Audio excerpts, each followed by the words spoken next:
In thinking about the title of our forum today, The Common Sense of Ellen Goodman, all I have to do is look out at this wonderful audience overflowing on a day that is very nice outside and recognize that all of you had the common sense to come indoors to listen to this wonderful program, one of America's finest and above all most sensible commentators on the challenging world that we live in.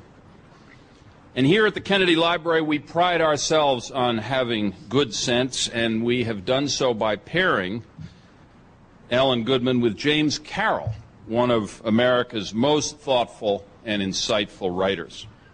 Let me just say a few words about each of them to set the stage for the conversation that they will have with each other and then with all of you. Ellen tells a wonderful story in the introduction to her new book, Paper Trail. She writes that her daughter used to say to her friends when they asked her what her mother did for a living, that, quote, "My mom gets paid for telling people what she thinks." Ellen writes that she thought this was a pretty good job description. So she used this to describe a course that she had been invited to teach at Stanford on opinion writing, which she called, quote, "Telling People What You Think." But when she arrived at Stanford, she found that the university catalog had mislabeled her course and now was calling it "Telling People What to Think." I'm stealing her lines. This isn't fair. But they're her lines. And then when she tried to correct the catalog, things went from bad to worse, and the title morphed into "Telling People How to Think." And she writes, "In one slip of the keyboard, I had evolved from being a fascist to being a neurobiologist, from uttering dogma to reading minds." In a media world that is so full of talk show violence, shouting, and just plain intolerance, Ellen Goodman is a beacon of sanity. While many of us may think she actually does read our minds, we know that she never utters dogma. Her wonderful columns help us interpret the things about daily life and political life that are at once far more complex and much simpler than the way they are portrayed by the rest of the media. Here's one more vintage Ellen Goodman story, also from the introduction to her new book. She says, "The other day, a woman came up to me and said, 'You're always writing what I'm thinking.' I laughed and answered, 'We're both in trouble then.' But I suspect," she writes, "I do write what she's thinking about. We both open up the morning paper or log onto the computer or turn on a TV and say, quote, 'Oh no, now hormones cause Alzheimer's.' Or, 'So they captured Saddam Hussein, now where are the weapons of mass destruction?' Ellen is the voice of common sense in a world spinning out of control. And for being that voice year in and year out, she has won the Pulitzer Prize for Distinguished Commentary and many, many other of journalism's top awards. For 3 decades, she has told us about social change and its impact on individual people. And since her days as a starting reporter at the Detroit Free Press and then as a columnist with the Boston Globe, now syndicated to more than 450 newspapers across the country, Ellen Goodman has interpreted politics at home and around the world and in the family and down the street in a way that sticks with us as we go about our daily lives. To talk with Ellen about her new book, which is on sale in our bookstore, and I'm sure she would be delighted to sign copies after this event, we are very, very pleased to have with us this afternoon one of Boston's and America's finest writers, my friend Jim Carroll. From religion to politics, to war and peace, to social justice, Jim Carroll's writing illuminates our times like a true North Star guiding us through the maze of modern life. Jim entered the priesthood in 1969 and later served as Catholic chaplain at Boston University and as a columnist for the National Catholic Reporter. He left the priesthood and embarked on a distinguished career as a playwright, novelist, poet, and nonfiction writer. He won the National Book Award for An American Requiem, his moving account about his long struggle with his father, an Air Force general, over the Vietnam War. And in his monumental work, Constantine's Sword, published 2 years ago, he explores the origins of the Holocaust and the relationship between the Catholic Church and Judaism. The author of many other books, including a new novel, Secret Father, Jim Carroll also writes a weekly column for the Boston Globe, which we all turn to with great alacrity because he brings his penetrating truth to disturbing subjects like Mel Gibson's new film, The Passion of Christ, and George Bush's doctrine of unilateral preemptive war. Please join me in welcoming Ellen Goodman and Jim Carroll to the stage of the Kennedy Library.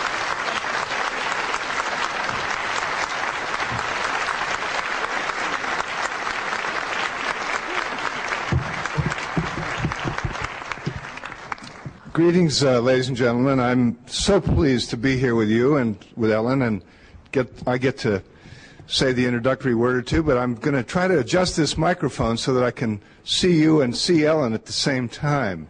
Are we and ruining so that you can hear it. Sound system? But let me just do this a little bit, because I want to look at you, Ellen. All right. Bless you. I may be all right. You think? Okay.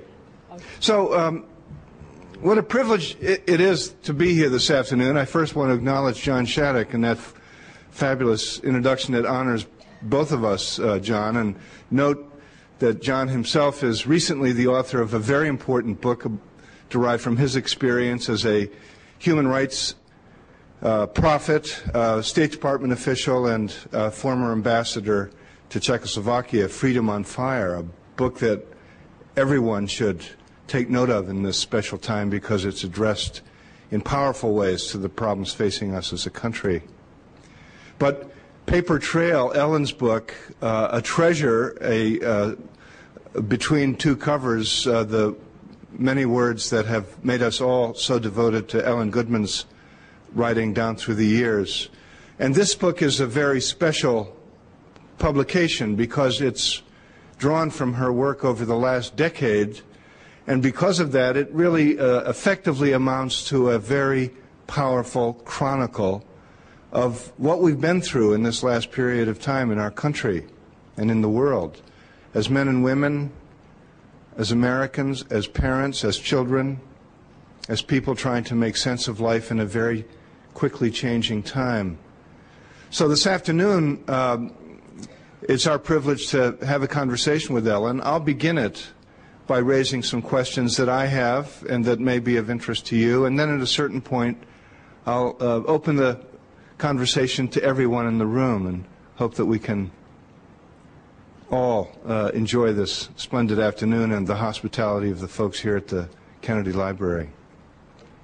Well, Ellen, it's nice that we're here, and I have to ask first before we turn to your work, because I look forward to doing that, but I'm full of feeling for your own connection with this place and the gift that you were just given by John Shattuck. If it's not intruding on a sweet moment that I was privileged to witness, would you tell the people what just was given to you and what it means? Yes, John came up. There are 4 generations of my family here today, although I think the littlest one was just removed. So if you hear a sound, that's the 4th generation.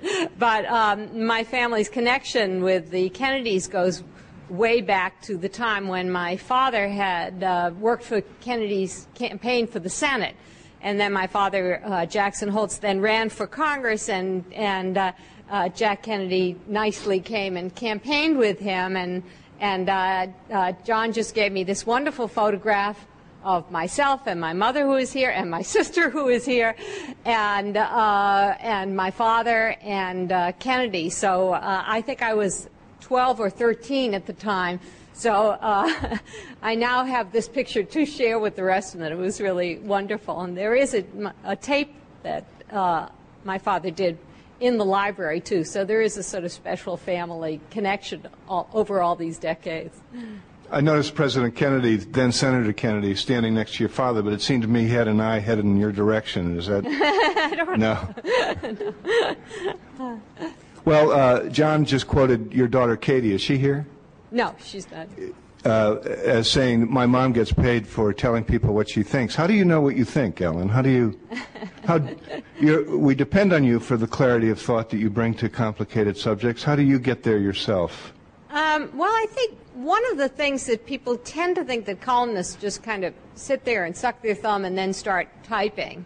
And they forget. I was a columnist for 10 years before I ever wrote a column.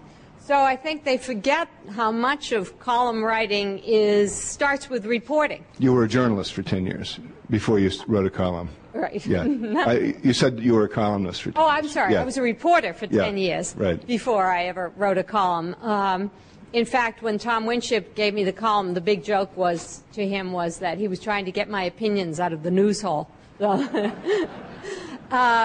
So I think that one of the things that you do is, for many of the columns, I do what all of you do, which is that I open up the newspaper and there is something in it that is just hits me as interesting. And I often begin the columns with a question, you know. What does it mean that suddenly there's an ad in the paper to buy eggs from young Ivy League educated women with high SATs and who are also tall? I mean, what does that mean? And that started off one column, or certainly in the last weeks here. How did gay marriage become a topic of such extraordinary concern? So I start off often with a question. And then I start doing reporting. And I talk to people, and I want to figure out where, at this moment on social change, we would be in a story like cloning eggs or like same-sex marriage. And then, after I've done the reporting, then comes the hard part, which is that you have to sift it all down and figure out what, in fact, you do think about that. And that is just the somewhat mysterious process of trying to hear all the voices in your head and then step back and say, okay, what do I think? And lots of times, you know, you write a column and you will say what the story is and what one side thinks and what the other side thinks, and then you'll sit there with your hands clasped in prayer waiting to come to the conclusion of it. But I think being a columnist also means finishing and, in fact, getting to that point where you tell people what your opinion is of something. When you have to submit to the discipline of 750 or so words, does that help shape the thought process? Does it bring the complications down to a point for you? Is it, I mean, if you were an essayist who worked in 3,000 and 4,000 words regularly, would your thinking be different? What does it mean that you're a columnist? It means you write short. It means you write on deadline. I mean, you know, you can be good, you can be bad, but you can't be late. Mm-hmm. I think it's interesting because as things grow shorter and shorter, and we all know how short sound bites are now, there's a point at which you actually can't say anything. I think if you're writing under 500 words, you actually can't describe an issue. But I think 750 to 800 words, you can pretty much tell a story. And I must say that very often my first draft of a column is closer to 900 words. And then you begin the process of cutting back to a complete, cutting back and back. And people always ask, you know, how long does it take to write a column? And the answer for journalists always is, how long do I have? Mm-hmm. So that is I think you're honing it all the time. Mm-hmm. And is the experience of writing the column different now than it was 25 years ago when you began for you? I mean, how does it come more easily? Well, I think when you're a young columnist in particular, there's more panic. That you think you're starting that day and, oh my God, what if I actually can't do it today? Mm-hmm. And then when you get older and you've done it enough, you realize that even though at 8 o'clock in the morning you don't know what you're going to do, you know that by 5 o'clock in the afternoon you will have done it.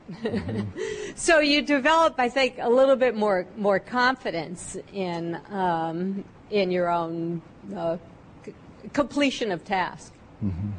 Well, you know, as you talk about your method, I mean, let's get particular and talk about one of the areas in which questions are incredibly complicated. Bioethics, for example, a range of questions that you've addressed under that general heading. You just referred to one, cloning, the whole notion of chosen DNA, paternity and maternity. These are questions that, speaking for myself, I just can't quite get my brain around. I don't know the word ethics. What is the right and the wrong of cloning? What is the right and the wrong of these new and increasingly exotic forms of procreation that human beings are capable of now? It seems to me we don't have ethical guideposts in this range, in this place. How do you are someone who does in fact lead us into ways of thinking about such questions. What are your guideposts? What are your ethical points of reference that enable you to take on such questions? Well, I think some of them, first of all, I think it's really interesting that we developed this whole profession called ethicist. You know, I mean, an ethicist, you don't go to the Graduate School of Ethics. You don't get a degree in it. You can start being an ethicist if you're a lawyer. You can start if you're a doctor. You can start, the New York Times now runs a column on ethics, where the ethicist comes out of nowhere. I mean, is a journalist. So we can all be ethicists. And I think some of it comes out of your view of the world and your experience, as well as then trying to hone it down. And I think it's troubling for all of us. And I mean, I tackle the bioethics questions quite a bit because they're so hard, and you do have a headache trying to figure it out. Mm-hmm. And some of them are as easy as, to me it was a pretty simple call to say we shouldn't be buying the eggs of educated young women. We shouldn't have an ad in the paper saying, you know, come, let me buy the eggs of an extremely, you know, well-educated person. These are not things that are for sale. And I think we come from that because we know babies aren't for sale. So you move towards that in a somewhat more logical way. Mm-hmm. It's hard to know, I can't go through one issue at a time, but some of them are also, so there is a history to some of this, and some of it is also what feels like a violation of your own experience of the world. And then you also talk to, again, to people who may move you one way or another. Are you afraid of being wrong? Or another way to ask the question is, how did you learn to trust your own judgment so insistently? Oops. Am I afraid of being wrong? I think that every journalist that I know, every columnist that I know, does not want to open up the paper the next day after they've written the column and they're reading their column and they say, did I say that? Mm-hmm. You know, you don't want to suddenly disagree with yourself at that moment. Mm-hmm. So I want to feel certain that this is in fact what I believe by the time I do it. And I generally do. Sometimes I change my mind, sometimes the issue moves, and one of the wonderful things about having a column is that you have another chance to write again. I think about the time, for example, I wrote that I did not agree with the idea of needle exchanges to reduce the incidence of AIDS. I didn't think the government should be giving out needles, in large part because I thought you made the government a co-conspirator in what was a crime, which was drug use. So I wrote that, and then time went on, and it turned out that this was a very effective way of not having AIDS spread. So you look at the comparison of those two possibilities, you know, giving people an instrument they might use for illegal drug use versus having them get AIDS. and you say, whoops, I was wrong on that. Mm-hmm. So I had a chance to write a second column saying that I was wrong. Mm-hmm. And you know, in politics, we don't give people that option very often. Changing your mind is part of growing and changing, if you'll excuse the expression. Mm-hmm. But for politicians, we call it hypocrisy. We say you can't do that. We say it's a contradiction in your record, rather than allowing them the same thing that all of us have, which is a gradual change of point of view. I mean, I think where people have come, for example, on gay issues, is indicative of how tremendously people's points of view have changed, and we have to give people some room to make those changes. It's curious about your work, because I wouldn't myself label you. One of the things I admire about your work is that it's not easy to label. I wouldn't label you a political columnist, and yet you're constantly addressing the subjects that are the pillars around which our politics turns, gay marriage only being the most current example. In this book, I am struck by the fact that 10 years ago you were writing about domestic partnerships, and then at a certain point you took up the question of civil unions, and now would you reflect on that evolution? I mean, moving through time, and can you see a pattern in how we change our positions as a people? Well, in some ways, Paper Trail is a narrative of social change. I realized, because I was the one who was picking the columns out for the book. And the narrative of social change on gay issues did begin with a few ultra-liberal hamlets beginning to contemplate, you know, the possibility of domestic partnerships. And then you went to the issue of civil unions when this phrase was invented in Vermont in the year 2000. And what happened was, and everybody in Vermont thought the sky would fall and the Ben & Jerry's ice cream would curdle and the sap would start, with maple sap would stop running.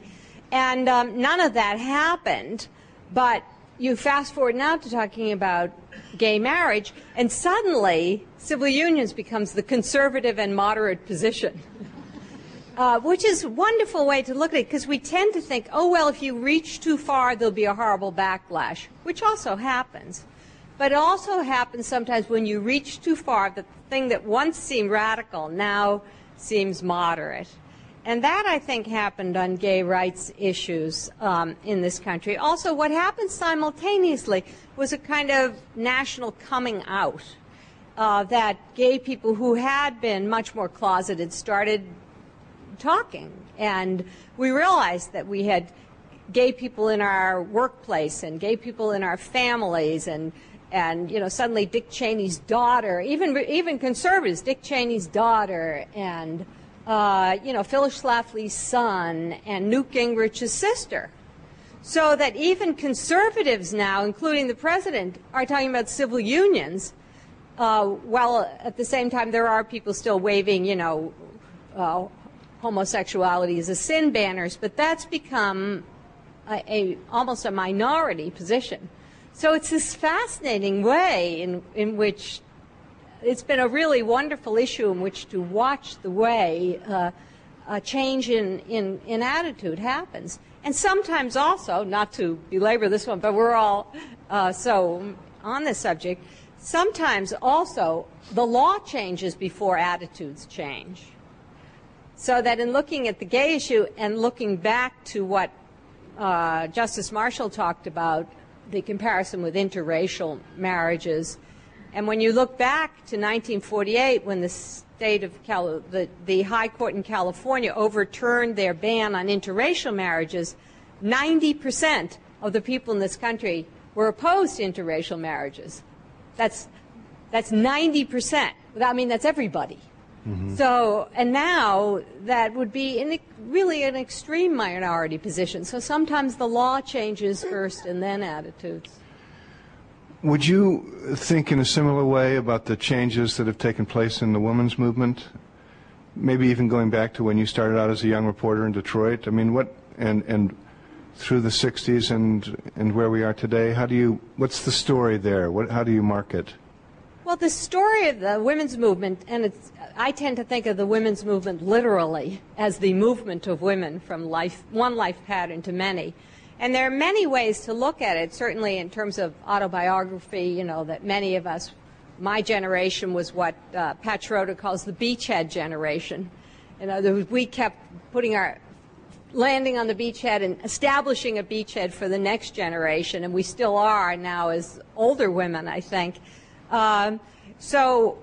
We established a little beachhead for the first women to go to graduate schools, the first large group of women to be working mothers with all the judgment that that was entailed, the first women to get through, a lot of firsts. And then up comes the younger generation, and it's possible now to be a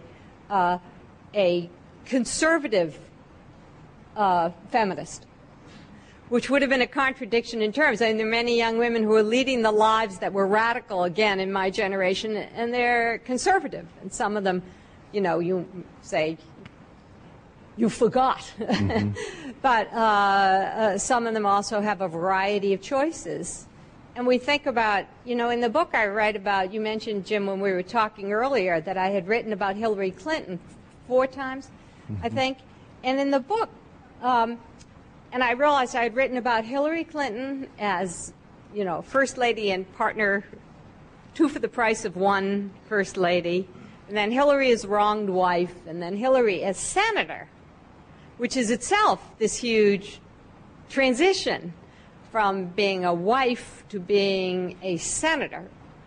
And then you look again at this campaign, and you see this whole range of, candidates' wives in this campaign who in some ways model all the, quote, choices women have. You have a doctor and a lawyer and a general's wife and so forth. And you see that, yes, it's wonderful. Women have all these choices, just like these women do, although none of them are running for president, but never mind. They have all these choices, but at the same time, every single one of these choices is trashed. Yeah. So that the Judy Dean story becomes a really example of that, too. Yeah. So, I mean, when they're trashed, what's happening? What the negative energy that comes toward women in such a situation, or toward gay people who want to get married, or toward, you name it, people who take positions against the consensus. What is this trashing that happens in America, and what do you make of it? I mean, sometimes we talk about the culture wars. Why would civil discourse in America be characterized as warfare? Is America a crasser, coarser, more confrontational place now than it was? What do you see in this? Well, Paper Trail starts basically in 1994, when the culture war was, remember Angry White Men? You know, and Newt Gingrich. And so I think that this country, the great strength of the country is its diversity. And it is the most diverse country. And there is no one model, and there are so many races, religions, ethnicities, all, by the way, doing a pretty good job of living together, and we're very conscious of that now compared to the rest of the world. Mm-hmm. I mean, America, we may talk about cultural wars, but this is not Rwanda. Mm-hmm. So just to keep, you know, mm-hmm. some perspective on it. At the same time, within this large, diverse society of people who by and large get along, there are groups that hold hard to verities and feel very reluctant to open up their minds to other possibilities. So we have our fundamentalists, and that makes for some very rough struggles. I would say in the story of women's change, I think there is a lot of unease, even among women, about whether we're doing the right thing. that whether we are able to balance, for example, social change has been so lopsided in the last 20 years. And women's values, which were caregiving and nurturing and taking care, and family values, and men's values were, by and large, women's values were traditionally thought of as being connecting and community, and men's values traditionally were thought of as being independence and success. And then you come to a moment where women are allowed all the values of individualism, but at the same time, there's been a real lopsided change so that there is a net loss in the amount of caregiving that's going on in society. Yes. And I think that we're genuinely worried about how do you balance the attractions and the possibilities of individual achievement with the need for caregiving. Yes. And women seem to stand more in the crux of that problem than men. Absolutely. Women have, because we have been the traditional nurturers of family and community, I think we feel that conflict much more intensely than men do. What are your observations about gender in a broader way? We've seen stories in the last couple of weeks about the violence and the entitlement of student athletes in a disturbing way. We see over the years a pattern of stories about violent young men, boys in high schools, a problem that cuts across the classes in our culture. War making, of course, is overwhelmingly a male activity. Having found a very special voice as a woman speaking out of the women's movement, and in a particular way, not to narrow you to this, but in a particular way, claiming the authority of the woman's voice. Yeah. What are your reflections on the problems confronting males in our culture? Well, I think that the issue that you brought up of male violence, I think in a way, I'm not always looking for the good news, but in a way the good news is that when there are pockets of violence like that, we're talking about it. The women who were assaulted are talking about it. The culture is not supportive of that behavior, to put it mildly. When you look overseas, you see shame and women not talking about it. So you see the silence of violence over male violence. You see male violence accepted as a norm, so that somebody kills his pregnant sister last week, and what was it, Jordan, I think, and it's considered to be, and he gets a 3-month sentence because it's considered to be an issue of he had to protect the family honor. So we're so far beyond that it's worth worrying more about the pockets of violence where it is accepted as essentially the norm. Right. I'm struck listening to you that we can't talk about any of these issues, violence, gender, values, politics, in our present conversation without having reference to what we see on television, which has become, in a way, the dominant conversation pit, if you'd like. Anybody here old enough to remember conversation pits? Ellen, you could be a TV star. I mean, you're a wildly admired national voice with huge readerships in all of the major cities and, as they say, what do they call them, markets in America. Why aren't you on television? You can't think on television. I mean, you just don't, you can't think. It isn't just, I mean, I always laugh because, like, last week I did the Today Show, and what do people say when they've, seen you, by the way, not heard you, seen you on television? They always say, if they're nice, oh, you looked great, or it looked good. And but they don't hear. I mean, the wonderful thing about writing in newspapers and sort of the op-ed page is the last sort of thoughtful corner of the American media. So, you know, they'll take it out. They may actually reread it. They'll pass it to a friend. They'll put it on a refrigerator door. They have it. And if it's television, you have no time. Speed trumps thoughtfulness routinely. You just have no time to say anything. You can't think out loud anywhere nearly as well as you can when you're writing, as you know, as a writer.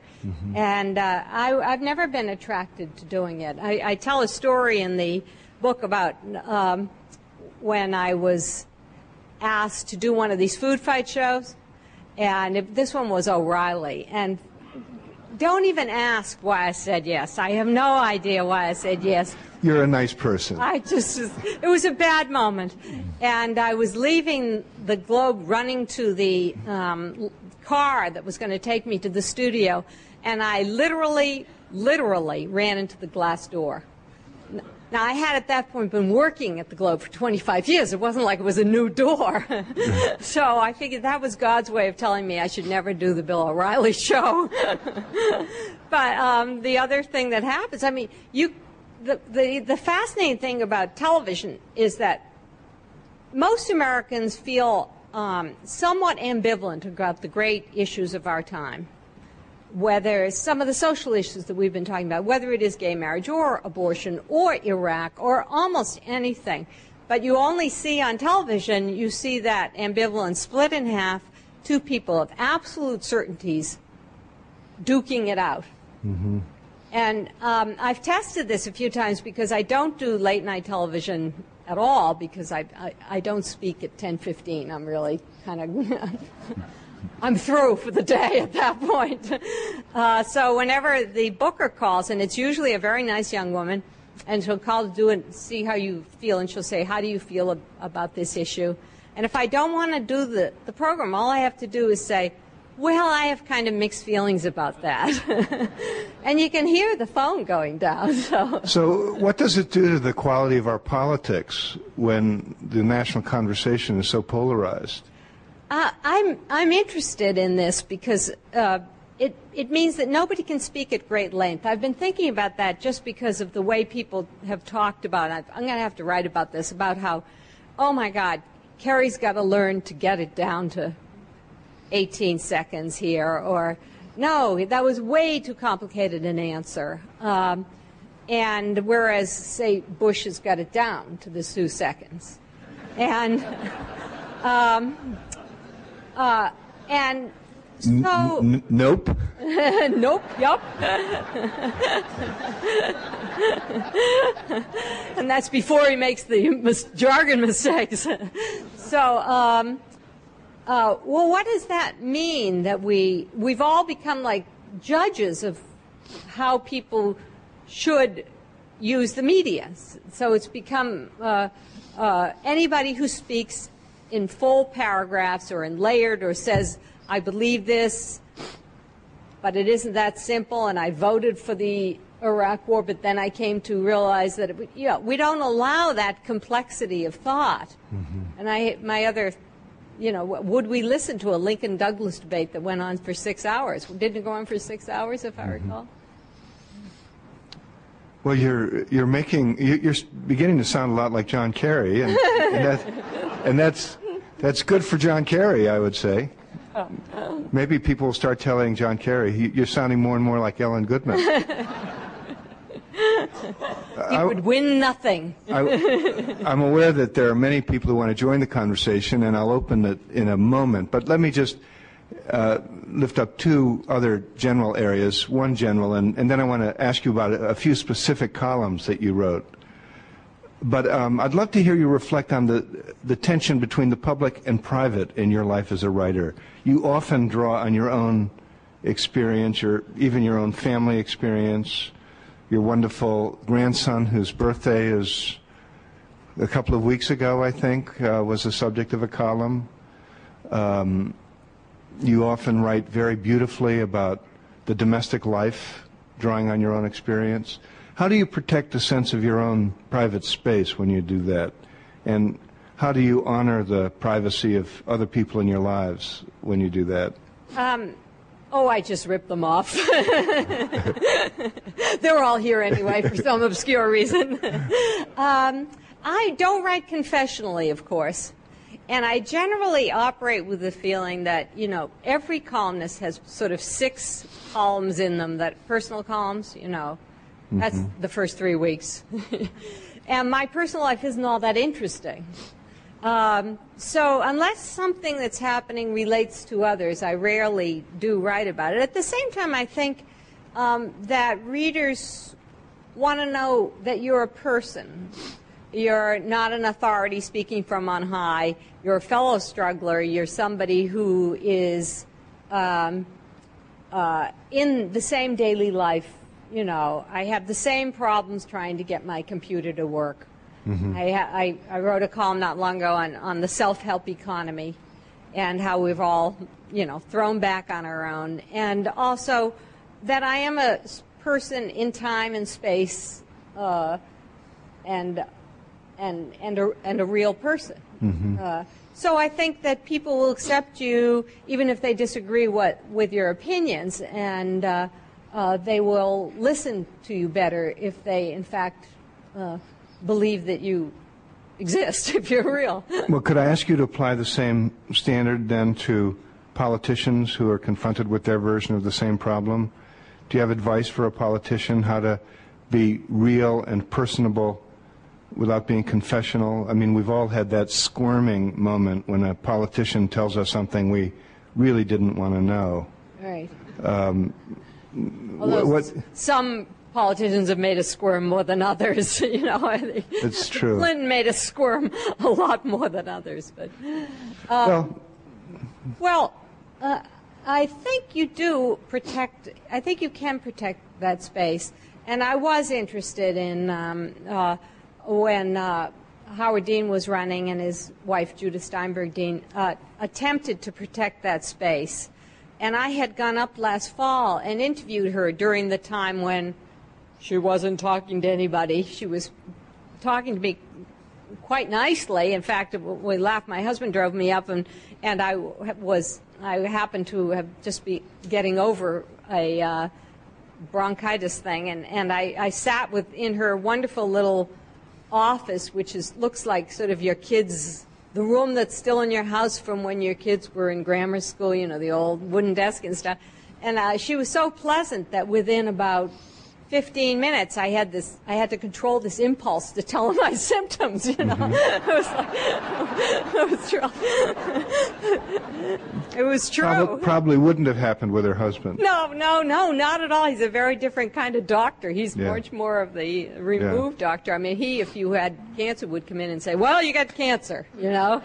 And I don't think she was like that. She's not like that. So I think that they attempted to keep the personal separate from their lives, and nobody allowed it at all. And I think it would be wonderful to simply allow people to make all of these choices.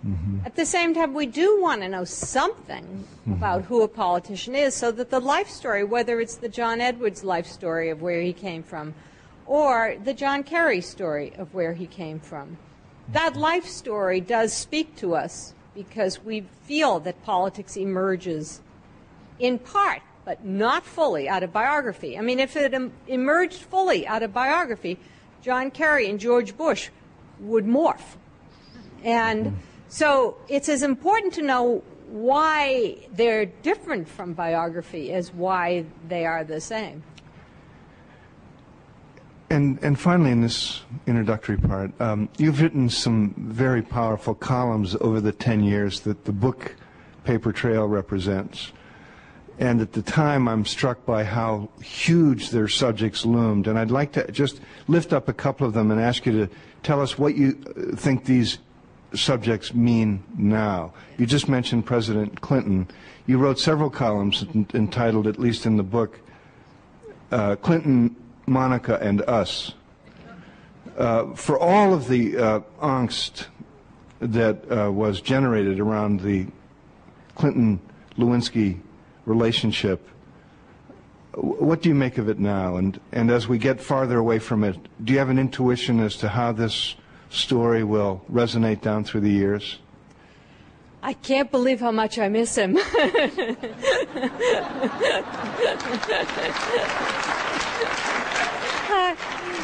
I mean, I wish we had a Democrat with his political skills right now. It would be, he's a tremendously skilled person and a total screw-up, too, excuse me. But he was, and I think that matters a whole lot less than it did in the moment.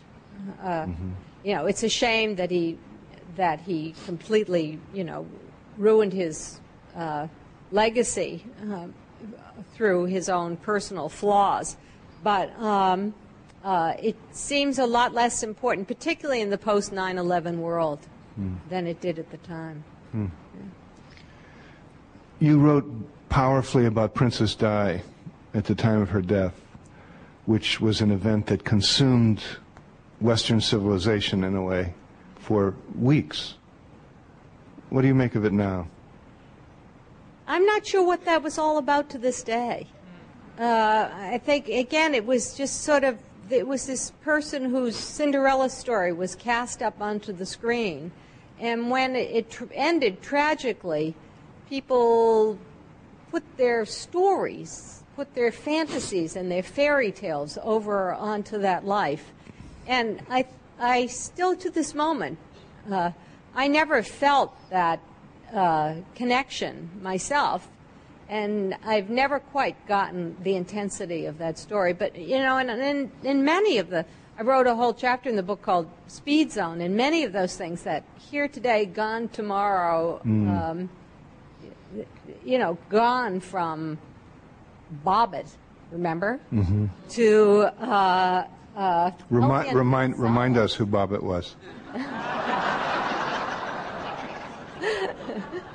Well, I started that discreetly. I started that column by saying that I was reading the newspaper with my husband that morning, and he looked up at me, and for the first and only time in our lives together, he said, "You could give this one a good leaving alone."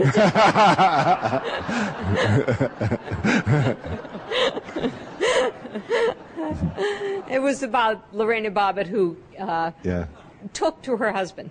And Elian Gonzalez, you were about to say. Elian Gonzalez, which consumed us for so long. That story came and went.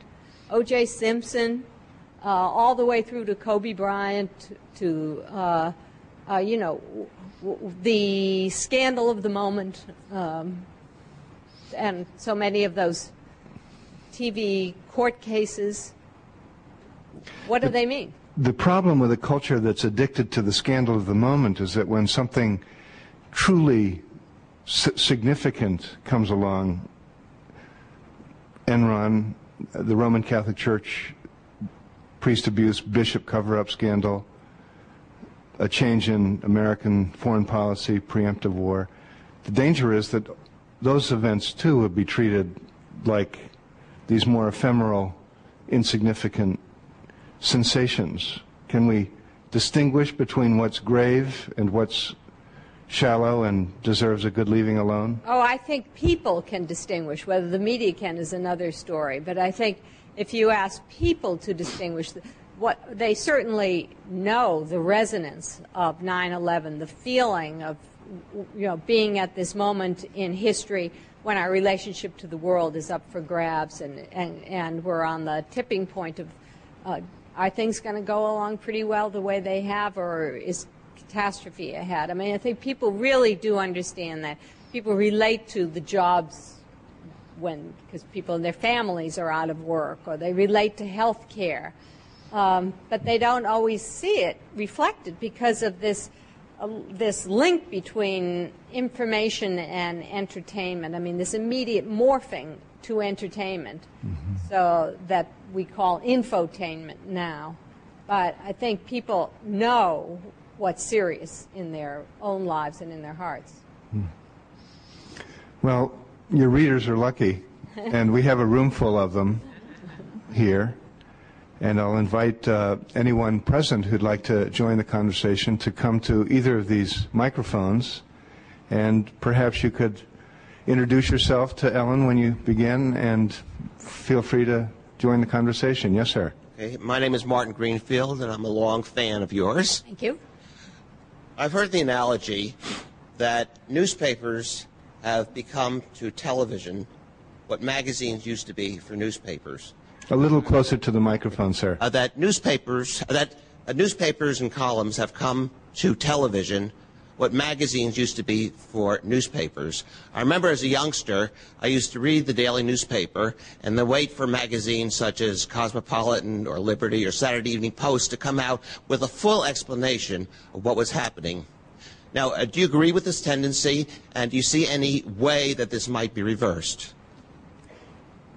I do think that, I'm not sure, I think you were saying that newspapers were the, can you help me? Try that one more time. I lost the analogy. I'm sorry. Well, newspapers are to television, I gather, as magazines used to be to newspapers.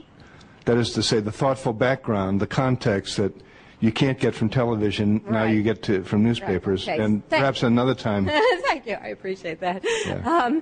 I do think that newspapers are both fuller in terms of fact gathering, and also they do tell you what it means in a way that television doesn't.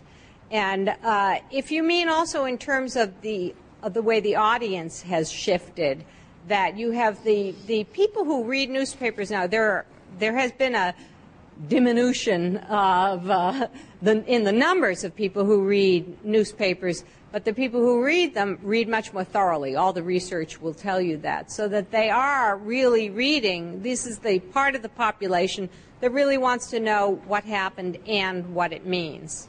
I'm in the what it means end of the business, but and I think as more and more facts are thrown at you and events go faster and faster, people do long to know what it all means. But it's, I think that transition has already happened, and I don't think it's necessarily a bad one. You've also didn't mention the other thing that is truly instant, which is the Internet, that has a new edition out every minute. So a lot of people are getting their instant information from the Internet and then looking to television for a little bit more, and newspapers for much more, and then magazines for a whole other longer view of things. Yes, ma'am. Yes, Ms. Goodman. In 1976, in Anchorage, Alaska, on a refrigerator was a column that began, I know a woman who is a grateful wife. Mm. And I just want you to know that I still own that. It's gone from the refrigerator, but on behalf of a generation of women who became feminists because of you and kept the feminine in feminist, I would like to thank you. And also, would you speak just briefly about keeping the feminine in feminist? Well, I'm not sure what you mean by keeping the feminine in. Can we say keeping the female in feminism? Absolutely. And I think that one of the things that happened in this long historic change is that for a while during this period of lopsided change, all the change, women's lives were moving towards men's. And so, and men's lives were not moving anywhere nearly as much towards women's. And then women sort of said, oops, wait a minute here. I want to have everything, I want a lot from that was traditionally thought of as male, but I want to get that, the best of social change, the best of the male lives, without losing the best of the female, a best of what was a part of our lives. So I think there has been, for the last, 10, 15 years, a sort of psychological juggling that matches the juggling that's going on in our everyday frenetic lives. And I think women have been trying to balance this, the values of caregiving with the values of individualism and success.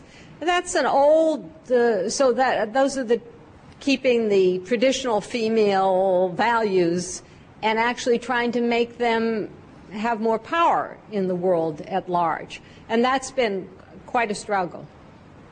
Thank you. Yes, ma'am. My name is Grace Olin, and I had the privilege of being interviewed by you 35 years ago when you were a beginning reporter.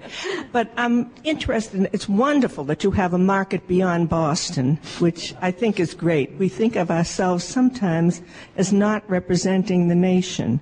When you think... Why? Do you keep in mind, and do some of the editors of the papers beyond Boston give you the negative feedback?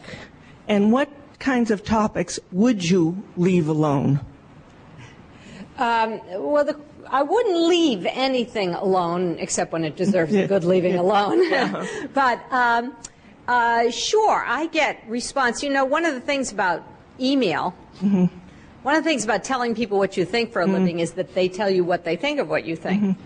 And email is definitely the mode by which this happens. And my email runs on the bottom of the column in many, many newspapers, so that I get a response back from people. And somebody, I hope, will encourage someone to do a PhD thesis on why people will write emails in a language and a voice that they would never write a letter or talk to you on.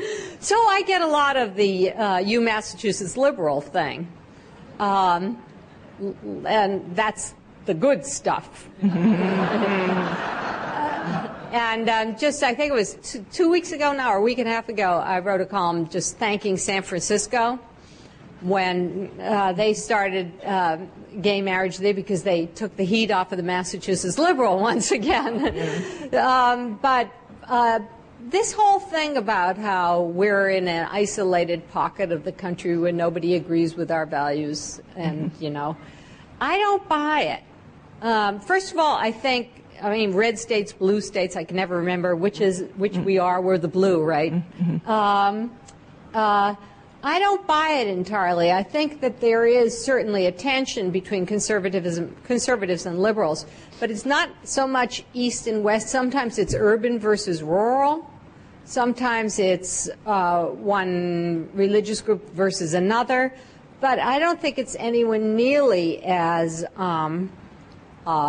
Massachusetts versus the country, or Massachusetts and San Francisco versus the country as it's sold.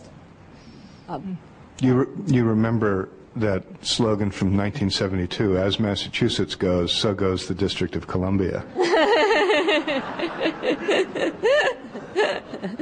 You're a funny woman. Tell us about the role of humor in your work. I mean, your columns you often have a way of disarming readers as they're confronting a complicated question with genuine written humor, which is very hard to pull off. Are you conscious of that? Does it come naturally? Is it something you work at? How is it?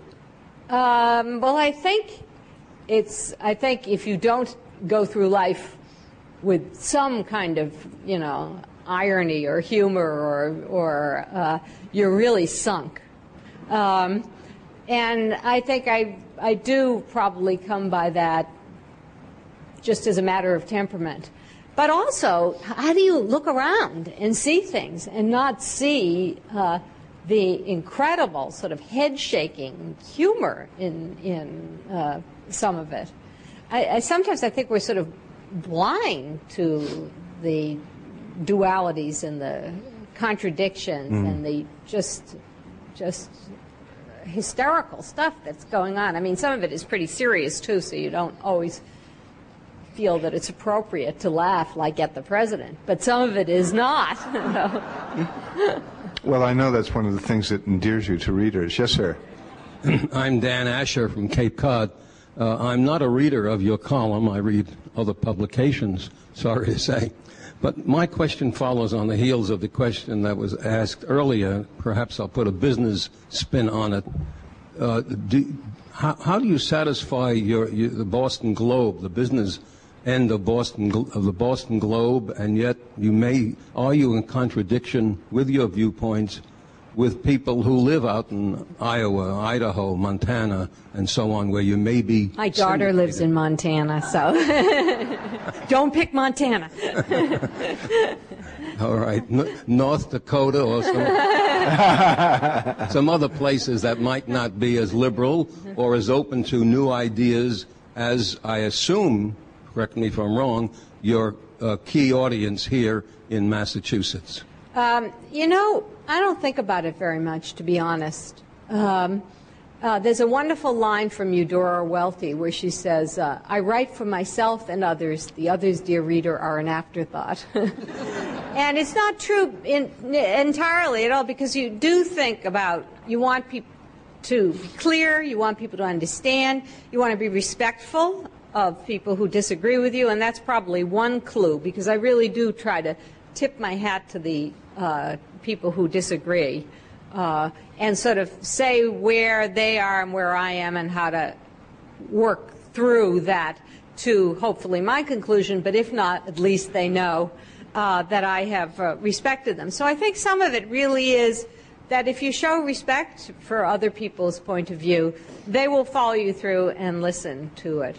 It's also true that newspapers do want to reflect a range of opinions, and they don't go very far left anymore. But they do want to reflect something of a range of opinions. And so I'm sure that some of the editors use me as part of that, use my column as part of that reflection. But I have never in my life sat down and said, if I write this, will I lose, you know, clients? You can't do that. You just can't write that way, and it's not at all in my head. What's in my head is what Jim said: 750 words. Get the deadline. Got to be done by 5 o'clock. Got to be able to get it right. And a lot of us in newspapers were, for example, horrified at the Jason Blair kind of story, because a lot of us, you know, we get up at 3 o'clock in the morning and say, oh my God, was it 23 or 24 billion, you know, and trying to figure out, make sure that things were accurate. So worry about accuracy, worry about tone, worry about the structure of a column, a beginning, a middle, and an end. Worry about what I think, but don't worry about whether there's a business risk. My wife Lexa Marshall observed on our way up here today that you're one of the few columnists who actually seems capable of changing minds. It's one imagines, and I've had the experience myself, we all probably have, that you do have a way of making an argument that does change the reader's mind, which actually isn't the style of column writing in America today as it's evolved. It tends to be much more staking a position and not particularly worrying about whether someone can come to that position with you or not. You know, I think it's important that people are able to listen to you, that if you just throw down the gauntlet, people aren't able to listen. And I don't expect to change minds, thank you. But I mean, I'm happy when it happens. But I do like it when someone says, you know, you made me think about that a little differently, a little, you know, turn it around a little and think about it in a slightly different way. Yes, yes, sir. And my name is Irving Smolens, and I'm from Melrose, Massachusetts. And earlier in the conversation, the subject of ethics came up. And I would like to find out, how do we determine actually what is ethical? You know, I was directly involved personally when President Truman decided to drop the atomic bomb, and I approved of that, because I'm probably standing here today because of the fact that he did that. So to me, that ethical consideration, it eventually morphs into morality. Was it moral to do that? And from my standpoint, personally, it was. And yet I consider myself to be a very highly ethical person. So where do you draw the line? How do you determine what actually is ethical? Is it personal considerations, or is it just the well-being of humanity that's the basis for making that determination? Well, you raised one of the most complicated ethical decisions, and I think I personally think there are very strong and morally valid positions on both sides of that. And I don't know if you've seen Fog of War, but for a lot of people of a younger generation had to be reminded through Fog of War that there were 100,000 people killed by firebombing Tokyo, too. So that's and Dresden. One of the... And Dresden, well, yes, and Dresden, and so forth. But so there, I'm going to be, forgive me for being glib, but you make moral decisions the way porcupines make love, very, very carefully. And people are not always going to come out on the same side of these. That's why it's important to have a range of people. I was just noting today that the President's Bioethics Commission, he's now having people on the Bioethics Commission who only agree with him.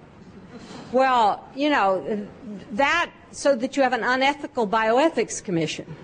So, I mean, it is extremely important to have a range of people from different moral traditions, too, to argue these things out and to assume that we're not all going to come out on exactly the same sentence on the same page of that issue. But I don't have a quick answer for how you make all those ethical decisions, except probably one at a time. Excuse me, Jim, would you care to enter into that conversation? Because you're always writing about ethics and morals and stuff. Well, I actually have made a point as a columnist to write every August 6th or the week of every August 6th my own ongoing struggle with the very problem you lifted up. And I honor your point of view, and of course there's absolutely no arguing with the point of view of someone who understands August 6, 1945 to have been the event that enabled them to live. And I know that there are many thousands of American veterans who remember that date that way and therefore gratefully. But I also think the burden of history requires us to not to second guess the people who went before us, but to make fresh judgments constantly on the decisions that went before us. And I think ethics, in a way, is a constant revisiting of the past, not out of nostalgia or obsessiveness, but precisely because our decisions in the future depend on wisdom we glean from the past. And I therefore, you know, salute you for reminding us of August 6th. August 6th is even more than 9/11, 2001, you know, the day that marks before and after on the earth, I believe. Yeah. And we have to understand it. That isn't ever to sit in judgment of President Truman from a position of moral superiority, but I do believe we have an obligation to understand perhaps that decision didn't have to be made that way. And what would the world be if another decision had been taken? And the reason to imagine that is because President Truman legitimized nuclear weapons on that day, and the United States of America, and to a lesser extent the world, still lives with legitimized nuclear weapons. And that's the moral condition of the earth today. And it's an exceedingly dangerous one. And in order to get out from under it, we have to think more fully about the first decision. So that would be, in all honesty, my way of explaining to you that we probably disagree in the end about August 6, 1945. We do. Yeah. But only on that particular issue. Yeah.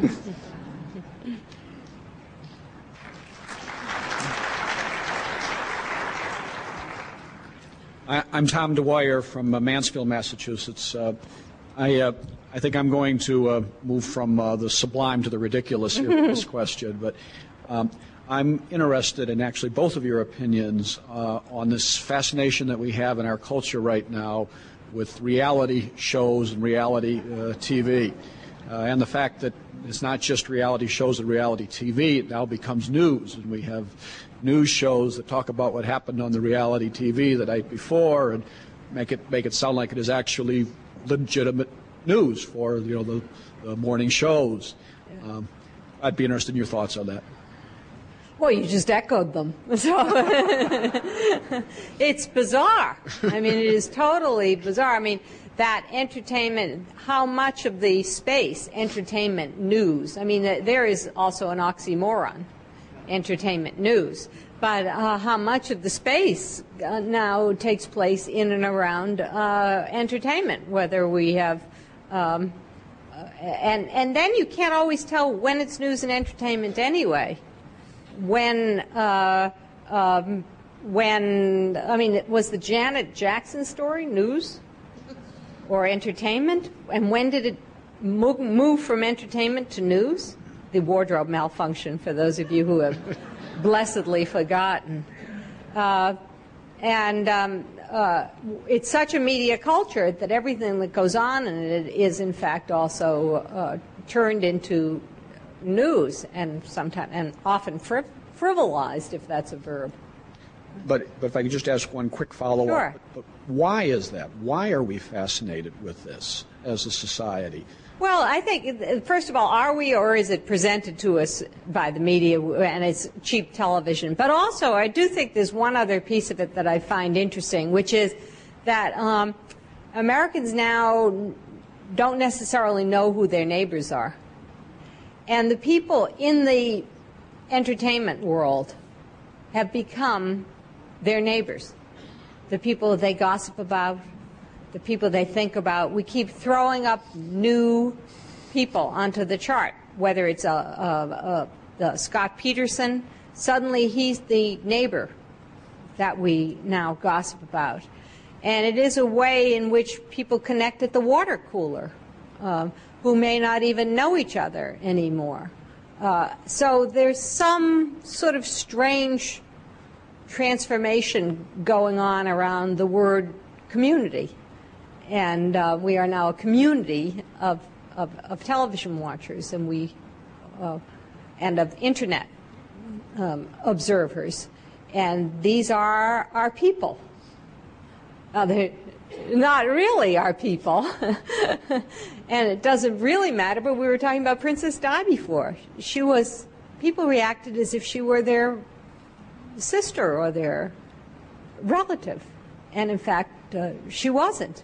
But there is this disconnect with the real people that you work next, or not necessarily work, but live in the neighborhood, and this strange, odd connection to people who, in fact, you don't even know. Mm. Thank you. Yes, sir.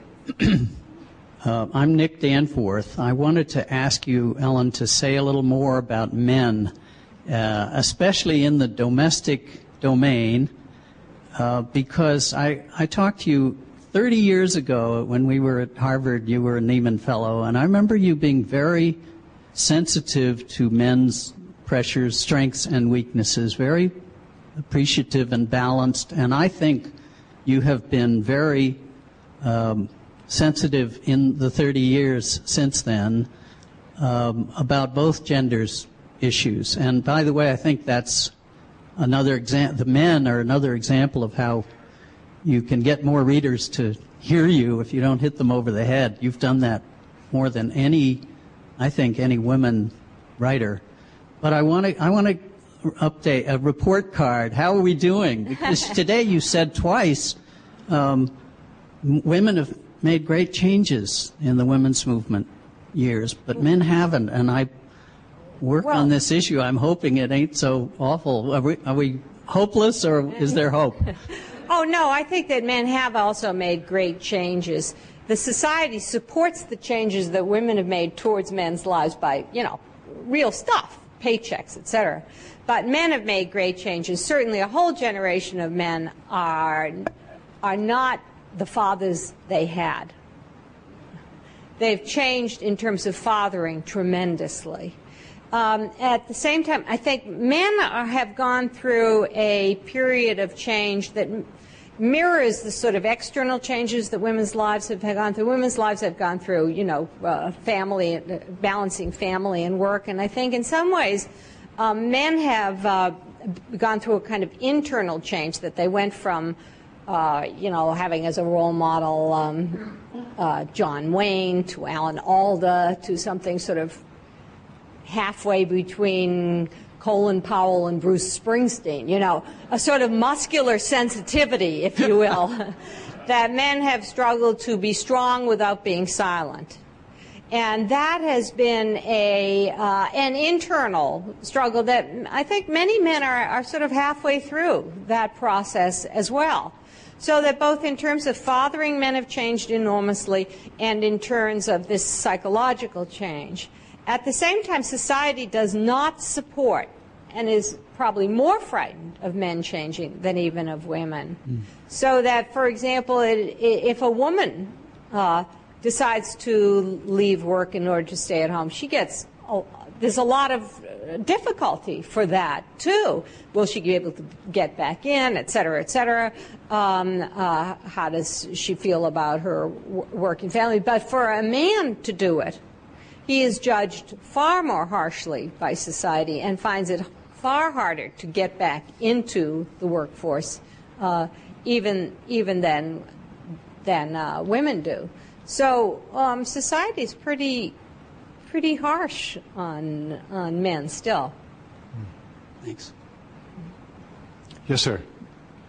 I'm Albert Schilling. I've been a medical oncologist since 1948, and it's great to see the many great bits of knowledge that we have now that will be of great help to us. I'm thinking specifically about what we know and will know about the genes and stem cell. What can readers like to look on columnists as our champions, especially if they say what we like them to say. Now, on stem cells, there's a great deal of opinion that the president has wisely thought supports his decision about slowing down this type of research.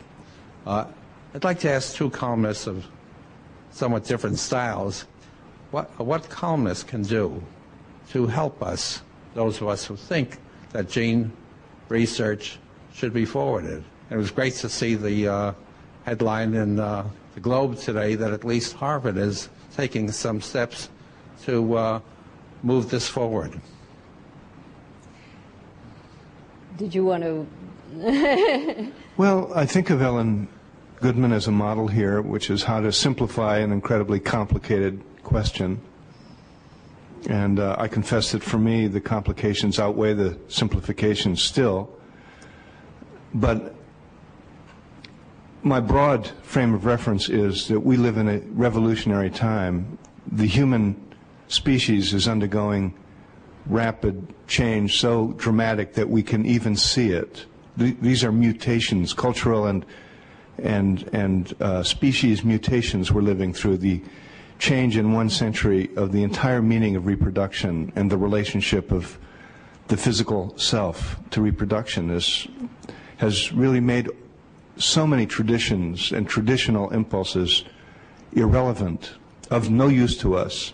I come from a very powerful religious tradition. Many of our most dearly held principles are discredited now, leaving aside the particular scandal. I'm not talking about that. I'm talking about the natural law theory of moral analysis, for example. So in that kind of change, as Ellen has indicated again and again, I think we all have an obligation to proceed as thoughtfully as we can. But of course, science doesn't wait for us to have come to our conclusions. And that's one of the things we're at the mercy of, that in a way it doesn't matter what I or Ellen or even President Bush decide about cloning, in a way, because the bench scientists who are at work on cloning are not waiting for our opinions to be expressed. So it's a very huge dilemma, and I'm not giving you any clarity, the kind of clarity you asked for, but I think we need to take very seriously the lessons of the past, but we can't be bound by them, and we have to discover as we go what it means to be a human being in this new context. So that's a framework, and what that does mean is we might sit more lightly to tradition than we would have thought we would. And we know now that we have to even be open to the question of what is it to be a human being. These are very large questions that are going to dominate the 21st century. Jim always has a deeper, more global look at it than I do, I must say. That was very wise, typically wise. I worry that people are totally clueless.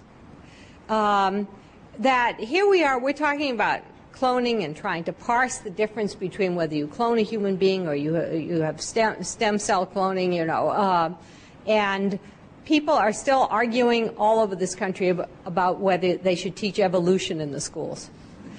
So, I mean, how do you get to the point of having a serious public conversation, and it should be a public conversation along the lines that Jim said, too. How do you get to having a serious public conversation if people don't even know what a stem cell is?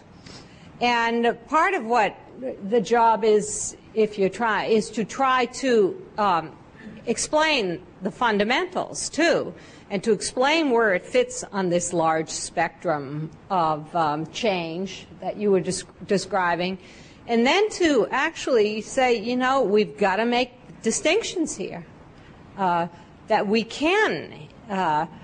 Certainly there are going to be aliens who are going to be trying to clone human beings in sort of a scam way somewhere around. But we've got to also say, it's important for us to be able to cure certain diseases. And we can do this in a way that is morally acceptable. That's my take on it. And it's better if we have some, it's better if we keep some control on it than that we just let it become an outlaw activity. Gets into some pretty whiffy ground, though. Whiffy, by the way, is a word I made up. Yeah, whiffy. It's a good one. I'm just as a note of procedure, Ellen is happy to meet you after this event and continue the conversation and sign books if you choose. Yes, ma'am. Thank you. My name is Meredith Barrica from Braintree, and Ms. Goodman, I really appreciated your article on Plan B, or your editorial on Plan B this morning in the Globe. And you spoke about the pharmacist who refused the prescription after calling his pastor. And I was wondering if you could comment on what I perceive to be as really a bombardment of religious fundamentalism in the country and where you see that heading, especially with an evangelical as a president. And you could comment on that, I'd appreciate it. Well, we do have a group of American fundamentalists. I mean, I was struck after 9/11. One of the columns I included in the book was after 9/11 when Pat Robertson and Jerry Falwell both said, that it was basically it was our fault because we had so drifted away from moral values. So that in essence, our fundamentalists agreed with their fundamentalists that America was to blame. And so I was very struck by that, and I have been struck for some time at listening to this kind of harsh, tight-fisted view of the world. I think there are religions that look at the world with open hands, and there are religions that hold with tight fists. And in general, I think America is open-handed. I mean, we hear so much about religious fundamentalism, but at the same time, we have to look at how we're living. And this is a country that is much more diverse than it was, that is much more welcoming to immigrants, not always, but is much more welcoming to immigrants than even this city was, a century ago, and that has gone through a huge transition in terms of women's and men's lives. And it is going through a huge transition now, in very much towards accepting our gay brothers, sisters, co-workers, etc. So I think we have to fight the opposition and to feel very comfortable speaking up and not to be beaten down by what's perceived to be stronger than we are. So I think we have to, feel very comfortable with that. At the same time, I think we have to recognize that that things are more open than they were 2 generations ago, and feel a little bit more confidence and a little bit more strength.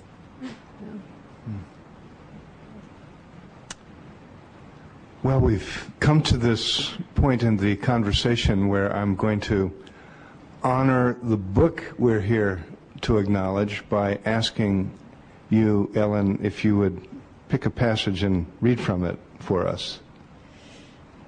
Well, I was going to read you one of my favorite columns, which was just to lighten it up about Botox, but I think I'm going to be much more self-indulgent than that, since my family is here, and I will read the column about the birth of my grandson instead, if you will allow me to be family-centered for the moment. This has happened right after my grandson was born, which was just over a year ago.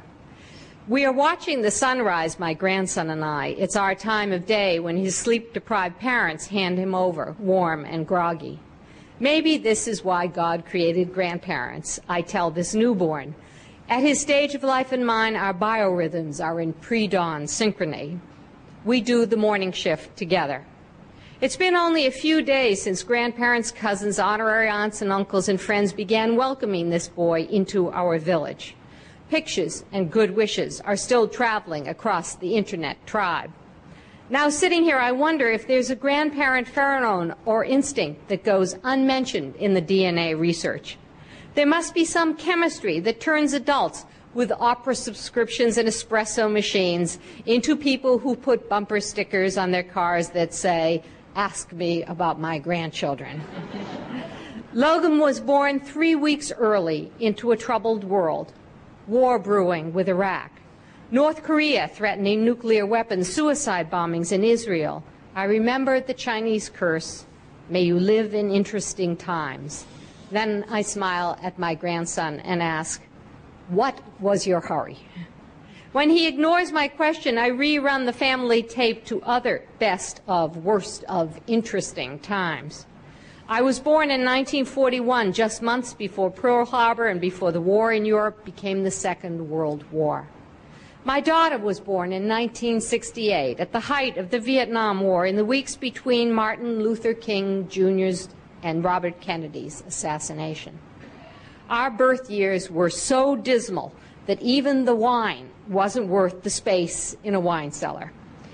We too were brought into a troubled world. For my mother and myself and my daughter, birth is a leap of faith over fear. For us, a newborn is as life-affirming as the most predictable scene in some old movie, Boil the Water, or the final episode of a sitcom that climaxes in a trip to the maternity ward. From time to time, my daughter and I laughingly ask Logan what he wants to be when he grows up. Are you ready to take your SATs? His birth projects us into the future, but it also returns us to those first moments when all we really want for our children is safety, when keeping them safe is our primary job and primal emotion. Nearby, there is a small store of safety equipment that his parents have acquired. A car seat for the rear seat only, a stroller with a seat belt, a carrier with a sturdy strap, a monitor to hear his cry from one room to another. There is a cache of baby books as well. In the favorite of these, the authors encourage parents in ways that make babies feel that their world is a safe place. But is it? When my daughter was an infant, I used to wonder what the world would be like if we gave every world leader a single newborn to care for, hands-on. Would the tender, anxious responsibility for daily survival change everything they did, or merely justify it? When Francis Bacon wrote that children are our hostages to fortune, he was scorning families as impediments to great enterprises, either of virtue or of mischief. But these days I read those impediments with a very different emotion. If those hostages to fortune make us expand the safety zone, so be it. After Logan's birth, I offered his family a blessing that I had learned from a friend who lived in India. May your house be safe from tigers. My son-in-law smiled and assured me that there are no tigers near here, only bears and an occasional mountain lion. Now the sun is over the mountains and my grandson is sleeping. In this peaceful hour, I know that children are the real act of daring in a dangerous world. May your house be safe from tigers, little boy, and from the occasional mountain lion. Thank you.